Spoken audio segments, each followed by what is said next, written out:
Hi friends, நம்ம ஒரு sweet செய்ய போகிறோம். அதுக்கு பார்த்தீங்கன்னா பாயசம் மாதிரி தான் இருக்கும். பாயசம் தான். அவல் ரவை வச்சு செய்ய போகிறோம். அவல், சர்க்கரை, தேங்காய் கொத்து, முந்திரி பருப்பு, உலர் திராட்சை இதெல்லாம் போட்டு நல்லா நெய்யில் வறுத்து எடுத்துக்கலாம். அதுக்கு 1 டீஸ்பூன் அளவுக்கு நெய் ஊற்றிருக்கேன். அந்த நெய்யிலே வறுத்து எடுத்துட்டு ரவையும் அவளையும் அதிலே வறுத்து எடுத்துக்கலாம். வறுத்து எடுத்துட்டு அதுக்கு பார்த்தீங்கன்னா தேங்காய் பால் ஊற்றிக்கலாம். பசும்பால் இருந்தால் கூட அதை ஊற்றிக்கலாம், ஒன்றும் பிரச்சனை இல்லை. நம்மக்கிட்ட என்ன இருக்கோ அதை வச்சு நம்ம செஞ்சுக்கலாம். சூப்பராக இருக்கும். அதிலே வெந்து வந்ததுக்கப்புறமா சர்க்கரை போட்டுக்கலாம்.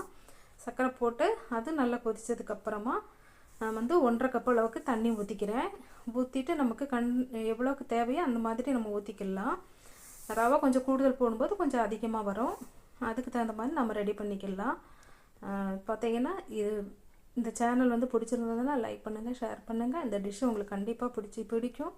பிடிச்சிருந்தால் லைக் பண்ணுங்கள். இதில் புரியலைன்னா லாங் வீடியோ போட்டுருக்கேன், பாருங்கள். நன்றி, வணக்கம்.